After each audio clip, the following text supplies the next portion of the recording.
정량적인 분석은 모든 것을 숫자로 바꾸어 그 숫자에 의한 결정을 합니다. 위에서 소개한 정성적인 분석이 끝에 가서는 직관으로 결론을 내린다면 정량적인 분석은 끝에 가서 결과적으로 숫자에 의해 결론을 끌어냅니다. 그리고 정량적인 분석으로 하는 투자를 퀀트 투자라고 합니다. 결론을 숫자에 의해 내리는 퀀트 투자가 아니더라도 정량적인 분석을 한다는 말을 많이 씁니다. 퀀트 투자는 세상의 모든 의미 있는 데이터, 즉 앞서 언급한 펀드멘탈 데이터, 거시경제 데이터나 시장의 가격과 거래량 정보, 심지어는 글자로 된 정보와 사진 정보 등을 분석해서 현상을 이해하거나 더 나아가서는 시장을 예측하는 알고리즘을 만듭니다. 그리고 이를 통해 결론을 내립니다. 인간의 직관이나 생각이 개입하지 않습니다. 때로는 이렇게 알고리즘으로 만든 의사결정 과정을 통해 얻은 결론을 컴퓨터와 또 다른 알고리즘을 이용해 자동으로 매수와 매도를 하기도 합니다. 물론 퀀트 투자를 하는 정도에 따라 매수 매도까지는 안 하고 의사결정의 결론만을 내리는 경우도 있습니다. 퀀트 투자의 퀀트는 관심의 주제가 아니라 관심의 주제를 다루는 방법으로 생각하면 됩니다. 퀀트 투자는 기존의 전통적인 투자자들이 하던 모든 투자, 예를 들면 주식, 채권, 외환, 원자재 등 모든 곳에서 이용되고 있습니다. 다만 그 투자 의사 결정을 내리는 방법이 다를 뿐입니다. 퀀트도 단순히 하나의 퀀트로 정의하기는 어렵습니다. 일단 펀드를 운용하는 바이사이드의 퀀트들이 주로 많이 사용하는 퀀트 투자 기법이 있고 이를 위한 기본 지식이 있습니다. 바이사이드에서도 패시브냐, 액티브냐에 따라서 다른 이야기를 해야 합니다. 물론 셀사이드로 가면 또 다른 퀀트 기법과 모델에 대한 이야기를 할 수 있습니다. 우리 강의의 커리큘럼은 이런 차이에 염두를 두고 지속될 예정입니다. 이번 첫 강의는 모든 퀀트를 하는 사람들이 또는 투자하는 모든 사람이 알아야 하는 가장 기본적인 내용을 담았습니다. 앞으로 있을 4주 강의를 듣고 나면 투자와 관련된 기본적인 회사 업무를 수행하는 데 필요한 거의 모든 것들을 데이터와 프로그래밍을 통해 할 수 있을 겁니다. 예를 들어 데이터를 불러들이고 과거 성과를 분석하며 어떤 리스크 요소가 있는지를 분석하며 과거 성과 분석과 리스크 요소들을 결합해 최적화된 포트폴리오를 만드는 일 등을 할 수 있습니다. 여기서 더 나아가 깊이 있는 성과 분석을 할 수 있는 툴들을 배우고 실습하게 될 것입니다.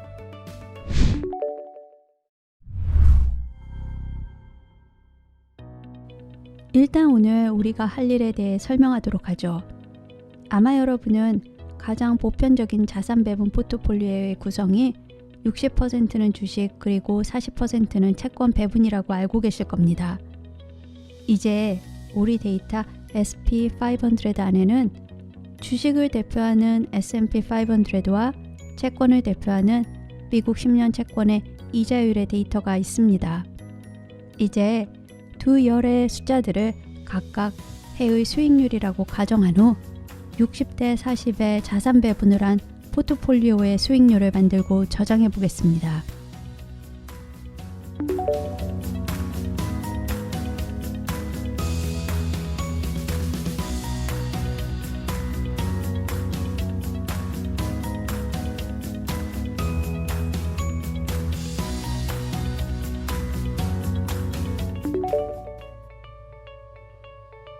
SP500 데이터에 폴트라는 이름의 열을 만들고 이 열에 S&P 500의 연수익률을 저장한 Annual Return 열의 값에 0.6을 곱한 값에 미국 10년 채권 이자율의 값에 0.4를 곱한 값을 더한 숫자를 저장합니다. 간단히 만들 수 있죠?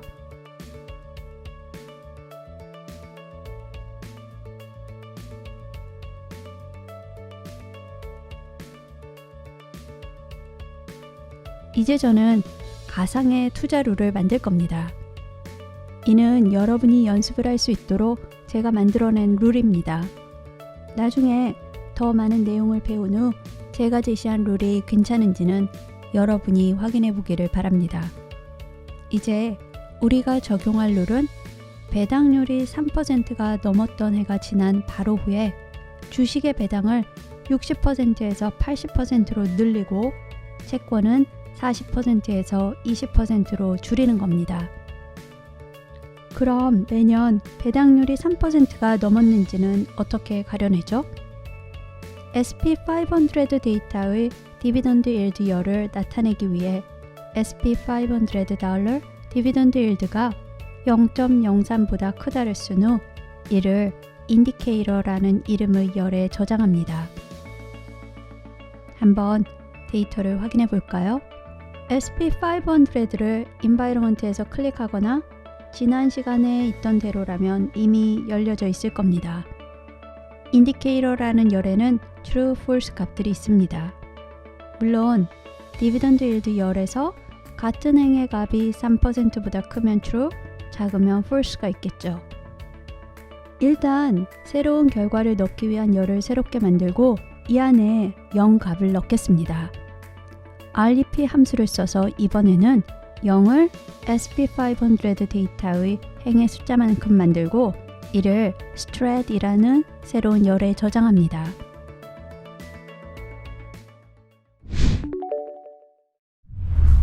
포트폴리오 프론티어 함수는 효율적인 포트폴리오를 제시합니다.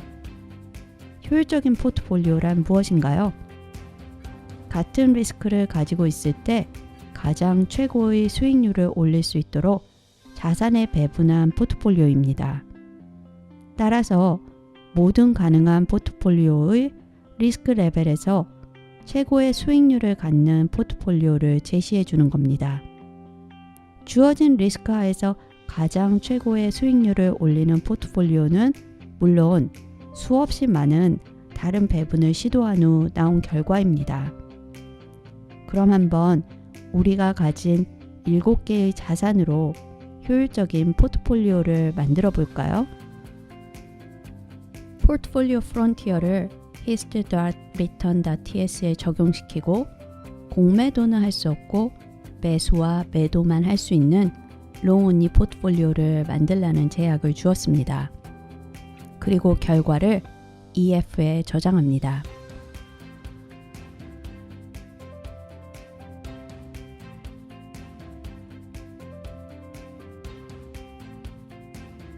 그리고 일단 EF의 결과를 그래프로 그려보겠습니다. 설명은 약간 뒤로 미루죠. 그래프로 그리기 위해서는 마찬가지로 플롯 함수를 이용합니다. R은 그래프를 편리하고 보기 좋게 그리기 위한 많은 도구를 가지고 있습니다. 오늘은 이제까지 배운 내용에 한 가지 더해서 그래프를 페이지에 배치하는 방법에 대해 알려드리겠습니다. par 함수를 써 그래프의 배치를 지정하겠습니다. mfrow의 경우는 여러 개의 표를 한 장에 그릴 때 사용하는 명령어인데 제가 지금 쓴 mfrow는 가로 방향으로 차례대로 표를 그리게 합니다. mfcol을 쓰면 세로 방향으로 표를 그리게 됩니다. C 안의 1,1은 행과 열에 들어가는 표의 수를 지칭합니다. 따라서 한 페이지에 한 개의 그래프를 그리라는 명령을 내린 셈이죠. 만약 한 페이지에 한 행에 2개의 그래프를 넣고 싶다면 소괄호 안에 1,2를 쓰면 됩니다. 그러면 그래프가 나란히 그려지고 만약 소괄호 안에 2,2를 쓰면 그래프가 상단 하단으로 그려지게 됩니다.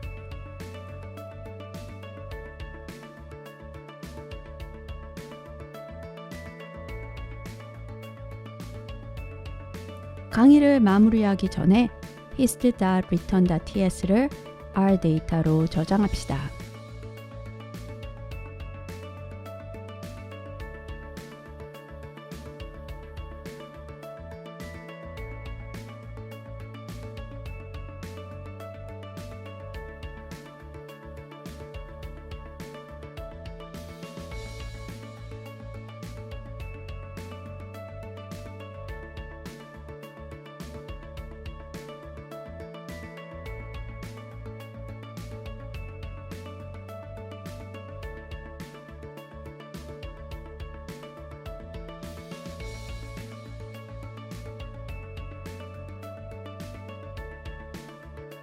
오늘 이용한 포트폴리오에 대한 내용은 R 패키지 F 포트폴리오에서 정의된 함수들을 이용했습니다. 사실 R에는 투자 포트폴리오를 분석하고 구성하는 데 쓸 수 있는 다른 패키지들도 있습니다. 우리 강의에서는 이 중 하나를 골랐습니다. R에 익숙해지고 나면 여러분이 다른 패키지를 찾아서 사용할 수도 있습니다.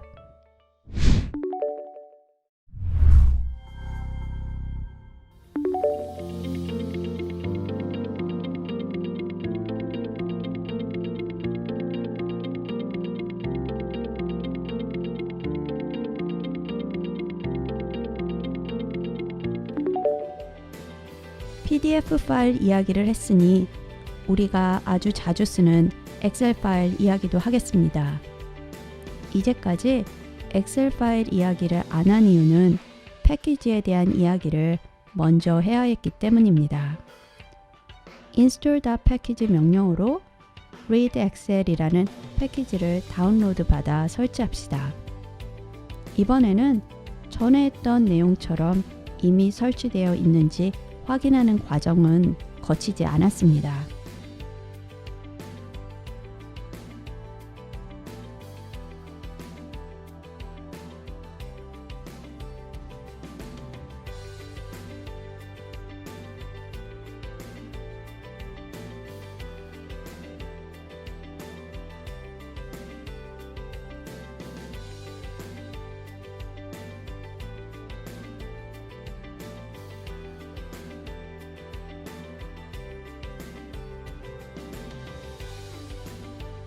read_excel 함수에 읽고 싶은 엑셀 파일의 위치와 이름을 지정해 줍니다.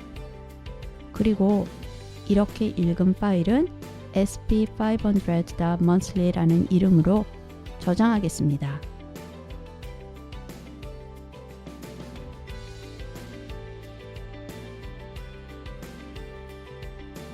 한번 확인해 볼까요? 이제 엑셀로 된 데이터 역시 R로 불러와 분석할 수 있겠죠? 오늘 배운 내용도 스크립을 잘 저장하시길 바랍니다.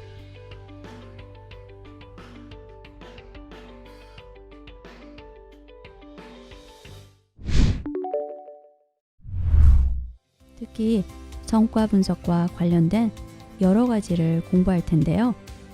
기본 금융, 투자 기본 실무와 관련된 거의 모든 내용을 마스터할 시간이 얼마 남지 않았으니 끝까지 잘 따라오시길 바랍니다.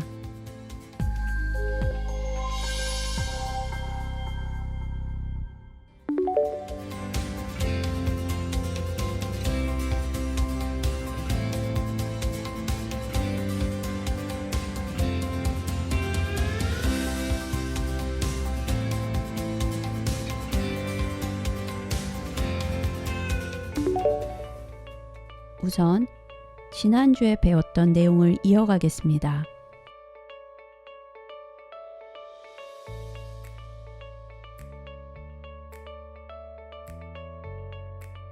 우선 F 포트폴리오 패키지를 로딩해 주세요.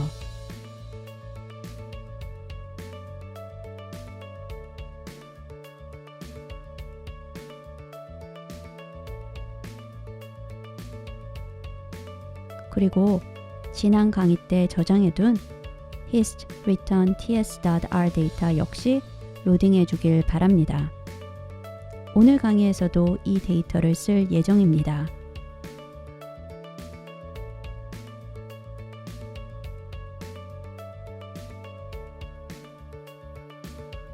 탄젠트 포트폴리오에 대한 이야기를 했었죠. 이번에는 탄젠시 포트폴리오라는 함수 안에 hist.return.ts를 넣으면 탄젠트 포트폴리오에 대한 결과를 얻어낼 수 있습니다. 이 결과값을 탄젠시.portfolio에 저장했습니다. 한번 프린트 해볼까요?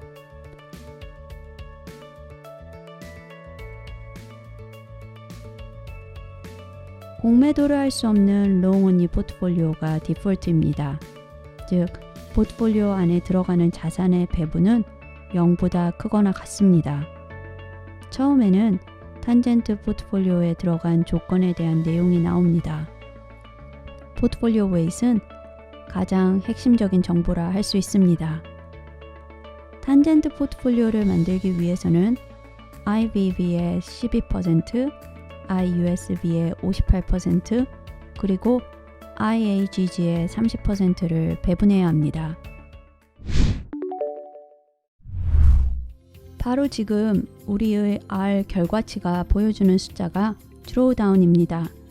가장 첫 줄에 있는 숫자가 맥시멈 드로우다운이고 첫 줄 이후로는 드로우다운의 크기에 따라 나열되고 있습니다. 지금 예로 든 표를 그래프로 그렸는데 최고였다가 최저치를 찍는 그 수익률 차이가 바로 드로우다운이고 최고치를 찍었을 때는 픽, 최저치를 찍었을 때는 드로우라고 합니다.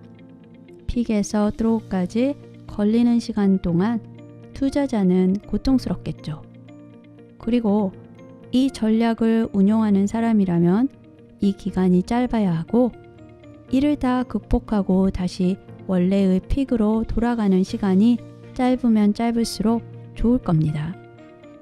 투자 의사 결정을 할 때는 수익률과 변동성뿐만 아니라 맥시멈 드로우다운이 얼마인지 또 회복하는데 얼마나 많은 시간이 걸릴 가능성이 있는지 역시 확인해야 합니다. 그럼 이제 우리의 R 결과물을 볼까요? IBB에 투자했을 경우 가장 큰 드로우다운은 첫 줄의 2018년 9월 21일에 시작되었습니다. 이는 2018년 12월 24일에 최저점을 찍고 2019년 4월 12일에 회복되었습니다. 전체적으로 140일이라는 시간이 걸렸고 처음 시작인 픽에서 드로우까지는 65일이 그리고 드로우에서 회복까지는 75일이 걸렸습니다. 가장 중요하게 드로우다운의 크기는 마이너스 19.38%였습니다. 만약 똑같은 자료를 구하기 위해 엑셀을 이용해서 했더라면 엄청나게 많은 일을 했어야 했을 겁니다. 이쯤 되면 R을 이해하는 게 일을 얼마나 효율적으로 만드는지 느끼실 겁니다. 테이블 더 드로우다운스는 가장 큰 5개의 드로우다운을 보여줍니다. 하지만 만약 10개를 보고 싶다면 탑 equal 10이라는 조건을 더해주면 됩니다.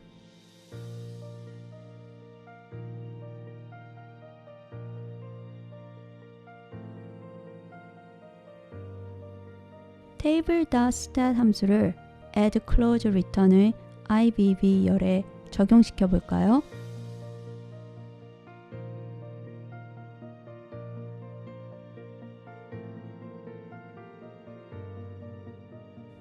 콘솔에 다양한 정보가 뜨는 걸 확인할 수 있습니다. Observation은 데이터의 수, NAC는 누락된 데이터를 알려줍니다. Minimum, Quartile 1, Median, Quartile 3, Maximum은 데이터 중 최소값 하위 25%에 해당하는 값, 50%에 해당하는 중위수, 75%에 해당하는 값, 그리고 최대값입니다. Arithmetic mean과 Geometric mean은 산술 평균과 기하 평균입니다. SE mean은 Standard error mean, LCL mean과 UCL mean은 디폴트로 95%의 신뢰 구간을 갑입니다. 베리언스는 분산, STDV는 표준 편차입니다. 그리고 마지막으로 스큐니스 컬토시스의 값도 보여줍니다. 지금 이 모든 숫자들은 과거 데이터가 어떤 기본 성격을 가지고 있는지 알려주는 아주 유용한 정보들입니다. 정확한 통계학적인 의미는 우리의 금융을 위한 통계와 수학에서 자세히 공부하도록 하겠습니다. 마지막으로 정말 유용한 chart.performance-summary라는 함수에 대한 이야기를 하겠습니다. chart.performance-summary 함수를 add close returns의 IBV 열에 적용시켜 볼까요?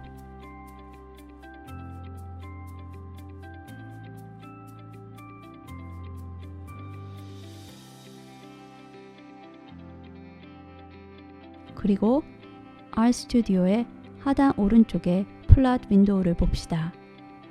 수익률 분석 결과를 한눈에 볼 수 있는 결과가 그래프 3개로 그려졌습니다. 그래프가 좀 크기가 작으니 플롯 줌을 클릭해서 크게 확대해서 한번 살펴보도록 하겠습니다. 2015년 1월부터 2019년 12월 말까지 S&P 500 ETF IVV의 수익률입니다. Cumulative Return은 누적 수익률, Daily Return은 일일 수익률, 그리고 Drawdowns는 오늘 논의한 Drawdowns입니다.